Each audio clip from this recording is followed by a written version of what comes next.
Welcome to Val's Sweet Kitchen. I got an email earlier this week for a wedding cake. They're asking for a wedding cake to serve 30 people, chocolate, and no nuts. And I got all the creative license. So, preheat your oven to 350 degrees and let's go have some fun.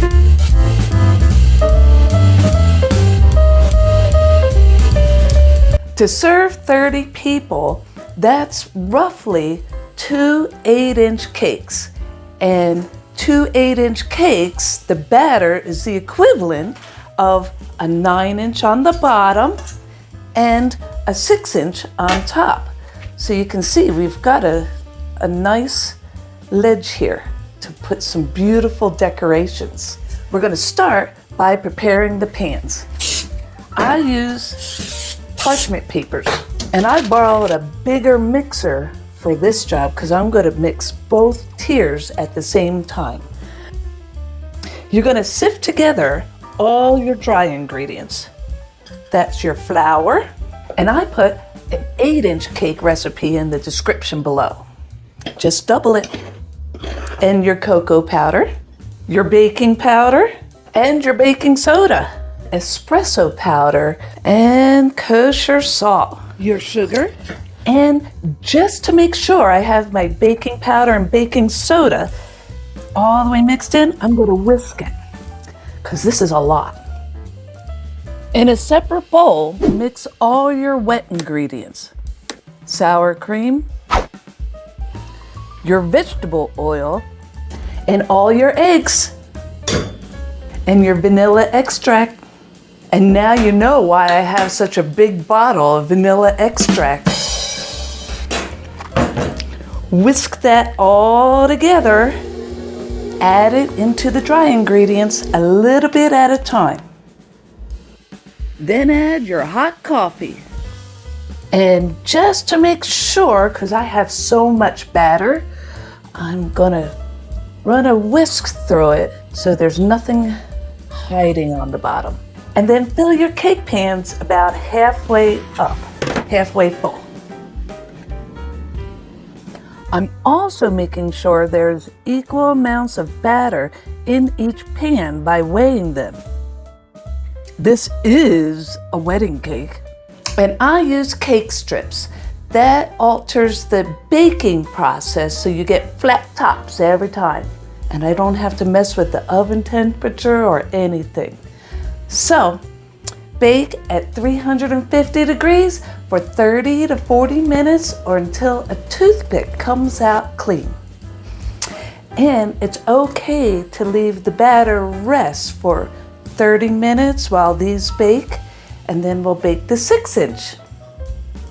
So I whipped up some easy buttercream to go around the outside and make our dams, and some chocolate mousse for the filling.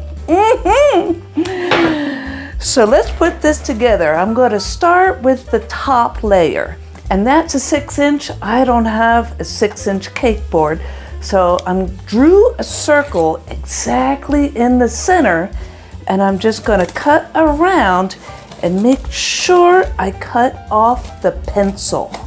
You can also leave your cake layers out overnight on the counter if you don't want to do this all in one day. I'm piping a dam around the edge first, and I made the frosting a little firmer than usual. This way, the filling won't bulge out of the sides. Then fill the pool with chocolate mousse and even it out with an offset spatula.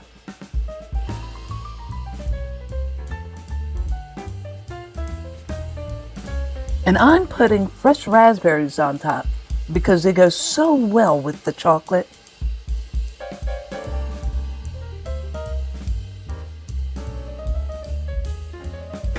Now you want to get all the way down at counter level and make sure you've got this exactly centered. And for the top, turn it upside down so you can get those nice sharp corners. The 6 layer is actually harder than the 9-inch because you have to be very precise. Make sure it's level from the beginning. No wonky tiers to fix later. And I press it down slightly just to make sure. And now I'm just going to crumb coat it. And this is also known as the naked look. Crumb coating locks the cake into the frosting and keeps any crumbs from coming out and ruining your final outside coat.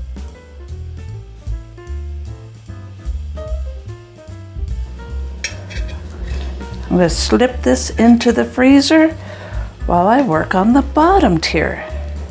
Now for the bottom layer, you can put that directly onto your cake drum. That's an extra thick, heavyweight cake board. And you just center it on your board the best you can, kind of eyeball it. You should have a few inches of overhang, that way you can add your decorations or whatever. Yep. And you do the same thing on the bottom that you do on the top. You create a dam. And I'm just going to make sure this is the time to straighten it out. You want it perfect. All right, here we go. One last swipe.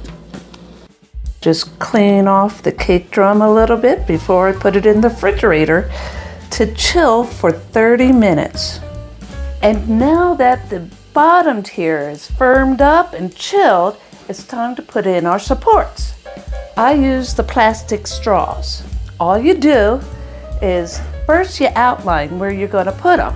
I take my 6-inch cake pan, place it on top, and then I outline. And I like to measure just to double check as this cake goes up. So then I'm going to take my first tube, insert it where I want it, and you want to make sure you've got it exactly perpendicular. I'm going to take it out, and then I'm going to cut it exactly where I marked it with my thumb. Then cut all your other ones to the exact same length. And I always use the first one as my marker. And I'm gonna go. You want to make sure you go exactly straight up and down. I probably only need 3, but it only takes 1 pothole out on delivery. Now, just for transport reasons, I'm gonna put a center dowel. Have you seen Chicago streets? Now to help glue it together, and because it's frozen, now I'm going to hide the cardboard. And for the cake drip, I'm following my water ganache recipe. And I'm just putting splashes of drip wherever it seems right. I found out that the couple are both ministers and they co-officiated their own ceremony. How cool is that?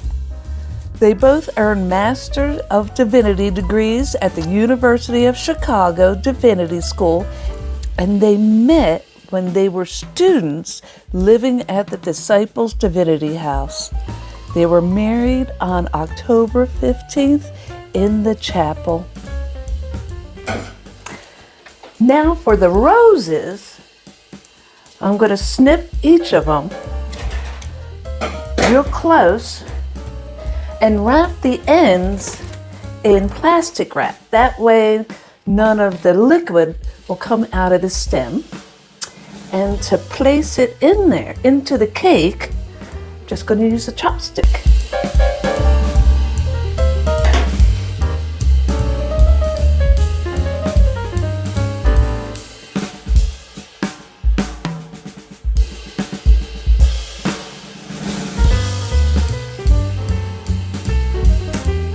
beautiful, isn't it? I can't wait to deliver it to them. They're gonna love it. Anyway, I hope you had fun today. If you did, give it a like, thumbs up, subscribe to my channel, and boop that bell.